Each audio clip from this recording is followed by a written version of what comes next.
Hello everyone, I am Rajkumar Chaurasia and welcome to architect file. आज के इस वीडियो में हम पॉलिटेक्निक 6 सेमेस्टर के एक इम्पॉर्टेंट सब्जेक्ट यूडब्ल्यू जिसको कि हम यूटिलाइजेशन ऑफ इलेक्ट्रिकल एनर्जी कहते हैं को शुरू करने जा रहे हैं। आज का टॉपिक इलेक्ट्रिकल कूलिंग है। तो सबसे पहले आइए कौन कौन से टॉपिक पढ़ने हैं उसे देख लेते हैं। तो सबसे पहला टॉपिक जो है रेफ्रिजरेशन है। तो सबसे पहले हम देखेंगे रेफ्रिजरेशन क्या होता है। उसके बाद जो है दूसरा टॉपिक है वो है वेपर कंप्रेस्ड रेफ्रिजरेशन साइकिल, जिसे हम VCRC या VCRS कहते हैं। तो VCRS का फुल फॉर्म है वेपर कंप्रेस्ड रेफ्रिजरेशन सिस्टम और VCRC का फुल फॉर्म है वेपर कंप्रेस्ड रेफ्रिजरेशन साइकिल। जो थर्ड टॉपिक है हमारा वो है steady flow energy equation for VCRS and VCRC। इसके बाद जो टॉपिक है वो है रेफ्रिजरेंट, कौन कौन से रेफ्रिजरेंट यूज होते हैं और कौन कौन से रेफ्रिजरेंट पहले यूज होते थे उनको हम इस टॉपिक में जानेंगे। इसके बाद जो फिफ्थ टॉपिक आता है basic working and electrical circuit of domestic refrigerator. तो इसमें हम देखेंगे जो डोमेस्टिक रेफ्रिजरेटर जिसको कि हम फ्रिज कहते हैं उसका वर्किंग क्या है और उसका जो इलेक्ट्रिकल सर्किट है उसको हम देखेंगे। इसके बाद एयर कंडीशनिंग देखेंगे, कौन कौन से प्रोसेस होते हैं, किस किस प्रोसेस को हम फॉलो करते हैं, कितने टाइप के एयर कंडीशनर होते हैं, कहाँ कहाँ इनका यूज होता है, इसको हम 6 टॉपिक में देखेंगे। इसके बाद आता है classification of air conditioning system. तो वही जो मैं बोला हूँ कितने टाइप के एयर कंडीशनिंग सिस्टम है इसको हम 7 टॉपिक में कवर करेंगे। नेक्स्ट आता है electrical circuit of air conditioning system. Air conditioning system में कौन कौन से इलेक्ट्रिकल सर्किट यूज होते हैं इसको हम नेक्स्ट टॉपिक में देखेंगे। नेक्स्ट है water cooler and their type. तो जो वाटर कूलर होता है उसको हम पढ़ेंगे। इसके बाद आता है working diagram of water cooler. Water cooler का जो वर्किंग डायग्राम है उसको देखेंगे। नेक्स्ट है electrical circuit diagram of water cooler. तो वाटर कूलर में जो इलेक्ट्रिकल सर्किट यूज होता है उसका हम फिगर और डायग्राम दोनों देखेंगे। इसके बाद आता है TON एंड TOR जिसको हम टन कहते हैं। तो ये क्या है, जो कैपेसिटी ऑफ रेफ्रिजरेटर है इसको हम टन में मेजर करते हैं। तो हम देखेंगे इसमें टन क्या होता है और टर क्या होता है। बेसिकली इसका जो फुल फॉर्म है वो है टन ऑफ रेफ्रिजरेशन, जिसको कि TOR के नाम से हम कहते हैं। इसको हम टन भी कहते हैं। जब हम जाते हैं AC वगैरह खरीदने तो टन के हिसाब से हमको वो देता है। ठीक है, तो ये हो गया हमारे टॉपिक्स जो हमें इस चैप्टर में कवर करना है। तो आप इसे नोट कर लीजिए। इसी के अकॉर्डिंग में आगे वीडियो जो भी बनाऊँगा वो इन्हीं टॉपिक पे बेस होगा। तो आइए फर्स्ट टॉपिक को हम स्टार्ट करते हैं, जो कि what is refrigeration and cooling. तो रेफ्रिजरेशन क्या होता है पहले वो देख लेते हैं। Refrigeration is a process to maintain the temperature of an particular object और place below the temperature of its surrounding. तो रेफ्रिजरेशन एक ऐसा प्रोसेस है जिसमें हम किसी भी सिस्टम या किसी भी ऑब्जेक्ट का जो टेम्परेचर है उसके सराउंडिंग के टेम्परेचर से हम उसको कम बना के मेंटेन करके रखते हैं। इसको हम रेफ्रिजरेशन कहते हैं। It is an artificial process. तो रेफ्रिजरेशन जो है वो एक आर्टिफिशियल प्रोसेस है, क्योंकि अगर किसी सब सिस्टम के आसपास के टेम्परेचर से उस सिस्टम का टेम्परेचर को हमको कम करना है, यानी उस सिस्टम को अगर ठंडा करना है तो ये नेचुरली नहीं होगा। इसको हमें एक्सटर्नल कुछ वर्क करा के उसको ठंडा करना पड़ेगा, इसलिए इसे हम आर्टिफिशियल प्रोसेस कहते हैं। तो जो रेफ्रिजरेशन है वो एक आर्टिफिशियल प्रोसेस है, इसको आप नोट कर लीजिए। तो यहाँ पर हम एक फिगर से देखते हैं। ये एक ग्लास है, इसमें हम जो है कोई भी ड्रिंक रखे हुए हैं और कुछ इसमें आइस हम डालें। तो जैसे ही आइस के जो है हम पीसेस डाले हैं तो इसका जो टेम्परेचर है वो घटने लगा। तो यहाँ पे वही मैं लिखा हूँ maintaining the temperature of drink below 8 degree Celsius. तो जो ये बर्फ़ है ये क्या कर रहा है, जो इस ड्रिंक का टेम्परेचर है इसको 8 डिग्री पे मेंटेन करके रखा है, जबकि जो सराउंडिंग का टेम्परेचर है वो कितना है, रूम टेम्परेचर, जो कि नॉर्मली होता है 25 डिग्री सेल्सियस। तो यहाँ पे हम क्या देख रहे हैं, जो 8 डिग्री सेल्सियस जो कि हमारे सिस्टम का टेम्परेचर है वो सराउंडिंग के जो रूम टेम्परेचर है 25 डिग्री सेल्सियस उससे जो है कम है। तो इसी प्रोसेस को हम कहते हैं रेफ्रिजरेशन। तो यहाँ पे मैं सिर्फ आइस का यूज करके बताया हूँ। इसी तरह हम फ्रिज में जो है आइस तो नहीं यूज करते हैं, फ्रिज में हम दूसरा प्रोसेस यूज करते हैं, तो वो भी रेफ्रिजरेशन है। क्योंकि रेफ्रिजरेशन का मेन मतलब ही यही है कि किसी भी प्रोसेस को हम फॉलो करके जो हमारा टेम्परेचर है सिस्टम का टेम्परेचर उसको सराउंडिंग के टेम्परेचर से हम कम कर देंगे। तो ये रेफ्रिजरेशन हो गया। अब हम देखते हैं कूलिंग क्या होता है। Cooling is a process in which heat transfer takes place from higher temperature to lower temperature. तो it is a natural process. तो कूलिंग जो होता है वो एक नेचुरल प्रोसेस है और इसमें क्या होता है, जो हीट ट्रांसफ़र है वो हायर टेम्परेचर से लोअर टेम्परेचर पे जाता है। जैसा कि आप देख सकते हैं यहाँ पे एक बावल है और बावल में कुछ भी सपोज डेट यहाँ पे हम दूध रखे हुए हैं, तो दूध का जो टेम्परेचर है वो इस वक्त जो सराउंडिंग का टेम्परेचर है उससे ज़्यादा होगा। तो लेट सपोज इसका टेम्परेचर 80 डिग्री सेल्सियस है। तो टेम्परेचर ऑफ कॉफ़ी, चलिए ठीक है कॉफ़ी ले लेते हैं। तो temperature of coffee is 80 degree Celsius और जो टेम्परेचर ऑफ सराउंडिंग है ये कितना है 25 डिग्री सेल्सियस। तो ये जो है ये हॉट है और इसका जो सराउंडिंग है उसका टेम्परेचर कम है, यानी इसको हम कोल्ड मान सकते हैं। तो इस केस में क्या होगा, जो टेम्परेचर है वो यहाँ से रिलीज करता हुआ इसके सराउंडिंग में आएगा। तो इस प्रोसेस को हम कहेंगे कूलिंग। कूलिंग जो है नेचुरल प्रोसेस है, यहाँ पे हमको कोई काम नहीं करना पड़ रहा है, ये ऑटोमेटिक हो रहा है, इसलिए इसे हम नेचुरल प्रोसेस कहते हैं। तो heat from the coffee goes into the lower temperature surrounding. तो जैसा कि आप यहाँ पे देख सकते हैं, तो ये कूलिंग है। तो अभी तक हमने देखा जो रेफ्रिजरेशन है वो एक आर्टिफिशियल प्रोसेस है और कूलिंग जो है वो एक नेचुरल प्रोसेस है। तो ये 2 पॉइंट हमें याद रखना है। नेक्स्ट आएगा heat exchange with change in state. तो जैसे जैसे हमारा स्टेट में चेंज होता है उसके हिसाब से हीट कैसे चेंज होता है। तो देखते हैं, we take example of water और we can take any refrigerant. तो हम यहाँ पे वाटर का एग्जाम्पल लेके इसको समझेंगे। There are 3 state of any matter, solid, liquid और गैस। तो किसी भी जो है मैटर का 3 अवस्था होता है, सॉलिड, लिक्विड और गैस। तो सॉलिड से जब हम लिक्विड में जाते हैं तो उस केस में हमें हीट को जो है एब्जॉर्ब करना पड़ता है, और लिक्विड से जब हम गैस में जाते हैं तो हीट को जो है फर्दर एब्जॉर्ब करना पड़ता है। इसी तरह जब हम रिवर्स आते हैं यानी गैस से लिक्विड आते हैं तो जो हीट है हमें उसे रिलीज करना पड़ता है, और लिक्विड से जब हम सॉलिड जाते हैं तो फर्दर हम गैस को हीट को जो है रिलीज करते हैं। तो heat is taken from surrounding. तो यहाँ पे जो है सराउंडिंग से हम हीट को टेकन कर रहे हैं, सेम यहाँ पे भी वही प्रोसेस हो रहा है। और यहाँ पे क्या हो रहा है, heat is given to surrounding. तो यहाँ पे हम सराउंडिंग को जो है हीट दे रहे हैं या फिर सराउंडिंग को हम हीट छोड़ रहे हैं, इसलिए जो है हमारा कूल होता जा रहा है ये चीज़। नेक्स्ट हम रेफ्रिजरेशन देखते हैं। Refrigeration is a process of removing heat from selected space और substance under the controlled condition. तो रेफ्रिजरेशन क्या होता है, किसी भी सिलेक्टेड स्पेस से जो है हीट को रिमूव करने का प्रोसेस है, वो भी कंट्रोल्ड कंडीशन में। It is a process of maintaining the temperature of an specific body और room below the temperature of the surrounding. तो किसी भी सराउंडिंग के टेम्परेचर से अगर किसी रूम या बॉडी का टेम्परेचर हमको कम रखना है तो उस केस में हम रेफ्रिजरेशन का प्रोसेस यूज करते हैं। ठीक है, तो यहाँ पे हम देख लेते हैं। सपोज डेट ये कोल्ड ड्रिंक है T1, जो कि इसको हम सिस्टम मान लेते हैं।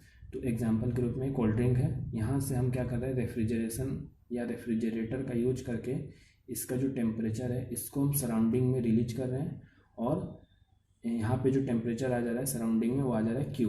ठीक है, तो फर्स्ट केस में क्या था, जो T1 था यानी कोल्ड ड्रिंक का जो टेम्परेचर था वो ज़्यादा था सराउंडिंग के टेम्परेचर से। ठीक है, जब हम इसको रेफ्रिजरेशन के प्रोसेस से गुजारे यानी जब हम इसको ठंडा कर दिए तो उस केस में क्या हुआ, जो T2 का टेम्परेचर है वो ज़्यादा हो गया और कोल्ड ड्रिंक जो है हमारा ठंडा हो गया।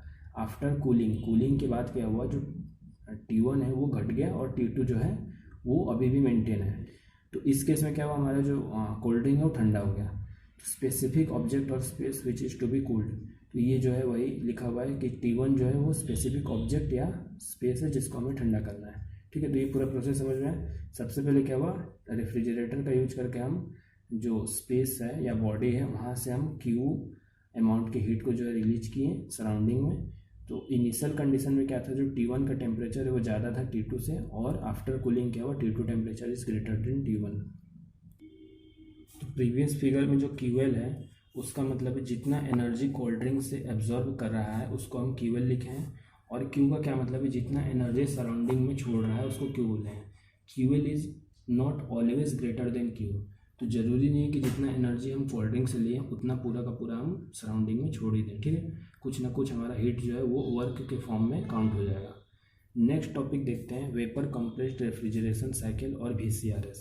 तो VCRS क्या होता है, vapour compressed refrigeration cycle is an improved type of air refrigeration system in which a suitable working substance और refrigerant are used. In VCRS the refrigerant which are generally used are ammonia, जिसको NH3 कहते हैं, carbon dioxide, sulphur dioxide etcetera. The refrigerant is circulated throughout the system. अब देखते हैं, ये हो गया पूरा VCRS। इसको मैं नेक्स्ट जो फिगर है उसमें अच्छे से डिटेल में बताऊंगा। ठीक है, तो ये इसका थ्योरी पार्ट है। वर्किंग ऑफ VCRS, तो देखते हैं वर्किंग ऑफ VCRS क्या है। Working of VCRS can be understand by the following diagram. तो ये जो है VCRS साइकिल है पूरा।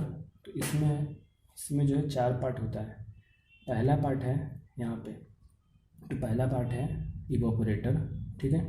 इवोपरेटर के बाद जो है हमारा वर्किंग फ्लूइड जो है फ्लो करता हुआ कंप्रेसर में जाएगा, कंप्रेसर से कंडेंसर में, कंडेंसर से एक्सपेंशन वाल्व। तो सबसे पहले देखिए इवोपरेटर क्या होता है। जो फ्रीज में जो अंदर में जो पार्ट होता है, ठीक है, जहाँ पे बर्फ़ जमता है, इवोपरेटर कह सकते हैं।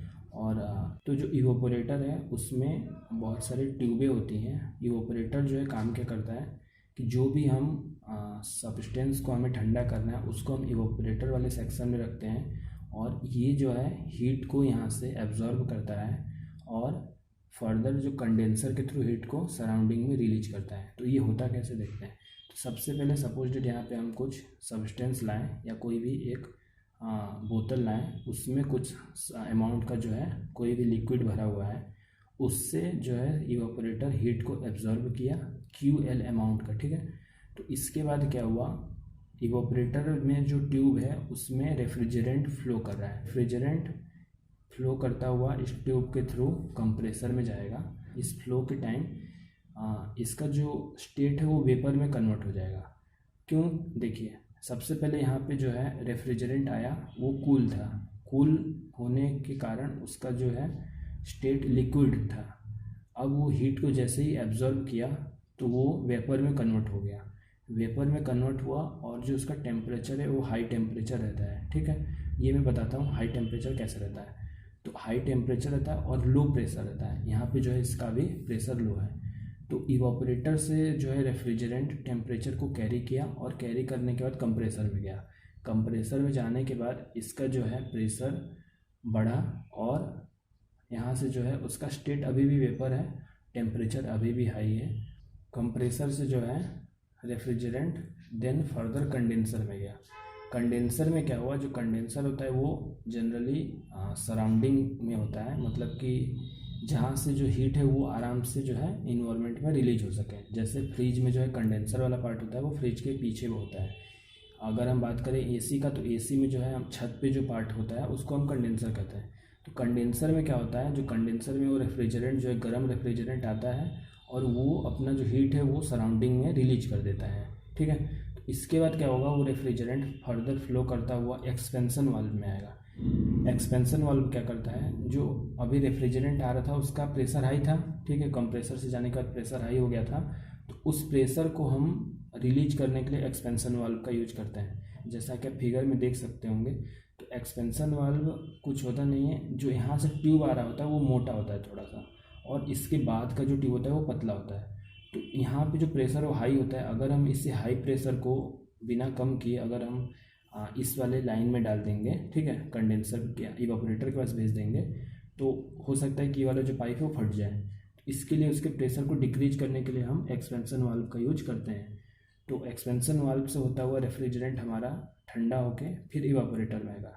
देखिए रेफ्रिजरेंट जो है वो कहाँ गर्म होता है और कहाँ ठंडा होता है ये बताता हूँ। तो सबसे पहले यहाँ पे जो रेफ्रिजरेंट आता है वो ठंडा रहता है, और कंडेंसर में जब जाता है तो गर्म होकर जाता है। कंडेंसर ही वो पार्ट है जो रेफ्रिजरेंट को ठंडा करने का काम करता है। यहाँ पे जो है कंडेंसर वो रेफ्रिजरेंट की हीट को सराउंडिंग में जो है छोड़ देगा और रेफ्रिजरेंट ठंडा हो जाएगा।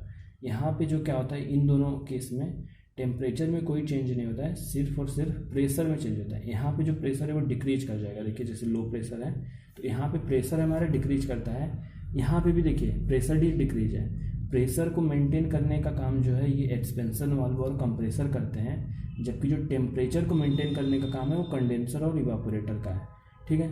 तो इवापोरेटर जो काम होता है वो हमारा फ्रिज के अंदर होता है, या एसी की बात करूँ तो एसी में अंदर साइड में होता है, ठीक है। जो मेन जो भी हमारा एयर है या फिर जो भी चीज़ है उसको ठंडा करना है तो इवापोरेटर पे हम रख देते हैं, ठीक है, या इवापोरेटर से होके वो गुजरता है, ठीक। तो यहाँ पे वो ठंडा होता है, रेफ्रिजरेंट जो है उसकी हीट को एब्जॉर्ब करता है और हमारा जो चीज़ है जिसको ठंडा करना है, जो भी सामान है वो ठंडा हो जाएगा। तो ये रेफ्रिजरेंट जो है फिर कंप्रेसर में जाएगा, कंप्रेसर में से होता हुआ फिर कंडेंसर में आएगा, कंडेंसर से जो है हीट को हम रिलीज करवा दिए, ठीक है।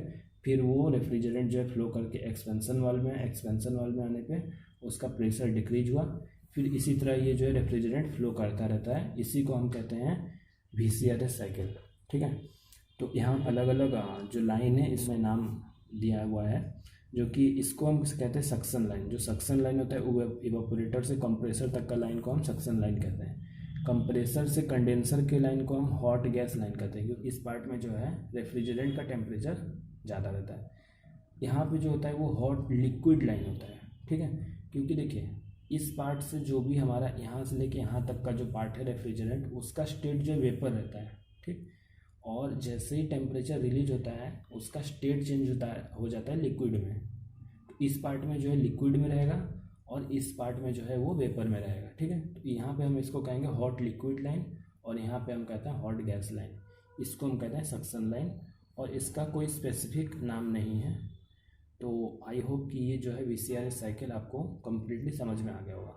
W जो है क्या बोल रहा है कि जो कंप्रेसर को हमको चलाना है, कंप्रेसर क्या होता है कि फ्रैक्शनल पावर इंडक्शनल मोटर होता है, ठीक। तो इसको हमें एक्सटर्नल कुछ ना कुछ वर्क कराना पड़ेगा इसको रन कराने के लिए। जो एक्सटर्नल वर्क है उसको हम W से शो किए हैं, ठीक। Work done to run compressor. इसी तरह ये कौन सा पार्ट है, एरिया और बॉडी टू बी कोल्ड। जिस एरिया या बॉडी को हमें ठंडा करना है उसको हम इस पार्ट में रखेंगे, ठीक है। इधर ये सराउंडिंग में जो है टेम्परेचर को रिलीज कर रहा है और ये साइकिल को दिखाया है फ्लो ऑफ लिक्विड, ठीक है, फ्लो ऑफ वर्किंग लिक्विड। और रेफ्रिजरेंट जो हमारा रेफ्रिजरेंट है वो इस तरीके से एंटी क्लॉकवाइज डायरेक्शन में जो है फ्लो कर रहा है। तो ये पूरा का पूरा जो है VCRS साइकिल है, तो इसको आप बना लीजिए, ठीक है। इसका ये पूरा वर्किंग था। तो नेक्स्ट देखते हैं। तो नेक्स्ट टॉपिक है स्टेडी फ्लो एनर्जी इक्वेशन। तो इसे हम नेक्स्ट वीडियो में कवर करेंगे। सो आई होप ये वीडियो अच्छा लगा होगा। So don't forget to subscribe and also like this video and share among your friends. So अगर आपका कोई क्वेरी या कोई भी सजेशन है इस वीडियो से रिलेटेड तो आप नीचे कमेंट कर सकते हैं।